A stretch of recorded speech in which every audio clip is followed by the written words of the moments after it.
Good morning Cox's Bazar. আজকের এই সকালের মাধ্যমেই শেষ হয়ে যাচ্ছে আমাদের ট্রিপটি। আজ অনেক সুন্দর সুন্দর স্মৃতি নিয়ে আমরা এখান থেকে চলে যাব আমাদের গন্তব্যে।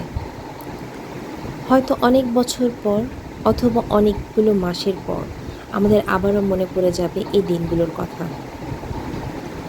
আসলে এই দিনগুলো খুবই স্মৃতিময় ছিল এবং এই দিনগুলো আসলেই ভোলার না। চেক আউট করার পরপরই মামার সাথে দেখা করতে গিয়েছিলাম এবং সেখান থেকে চলে আসলাম সাইমনে। সাইমন হোটেলটি বিদেশি আদলে করা, তাই এটির সৌন্দর্য আসলেই অন্যরকম। আমরাও কিছুক্ষণ ঘোরাঘুরি করে চারপাশ দেখতে লাগলাম এবং কিছুক্ষণ এখানে রেস্ট নিয়ে তারপর কিছু ফটোশ্যুট করে চলে গেলাম আমাদের নেক্সট ডেস্টিনেশনে। যে কোনো জিনিস তখনই সুন্দর লাগে যখন এর মেনটেনেন্স সুন্দরভাবে করা হয়। সাইমন হোটেল তারই কথা মনে করিয়ে দিচ্ছিল বারবার। চারপাশ এত সুন্দর নিট অ্যান্ড ক্লিন ছিল, দেখে খুব ভালো লাগছিল। যেহেতু প্রচণ্ড গরম ছিল, তাই গলা ভেজানোর জন্য আমরা জুস অর্ডার করলাম এবং এই জুসগুলো আসলে রিফ্রেশিং ছিল।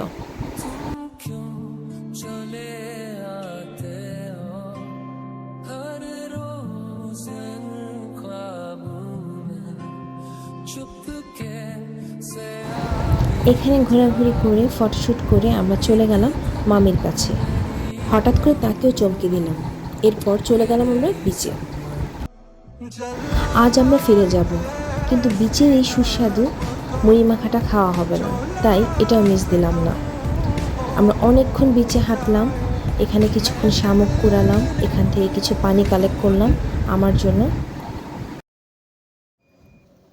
এরপর দুপুরের লাঞ্চের জন্য আমরা আবারও চলে গেলাম পালঙ্কিতে, কারণ আসলে আমরা পালঙ্কির খাবারটা ভুলতে পারছিলাম না, এতই টেস্টি ছিল। কথায় আছে না, সব ভালো যা শেষ ভালো তা, তাই আমরা পালঙ্কির খাবার দিয়েই আজকের এই ট্রিপটি শেষ করেছিলাম।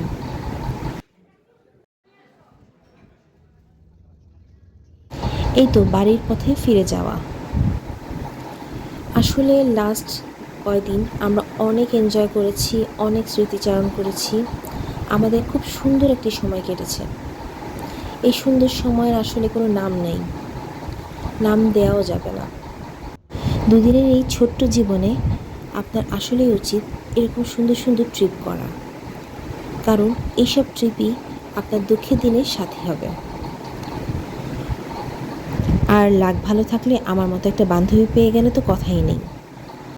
আপনারা সবাই আমাদের দুজনের জন্য দোয়া করবেন, সুখে দুঃখে সবসময় যেন একসাথে থাকতে পারি। আজ এই পর্যন্তই। Thank you for watching.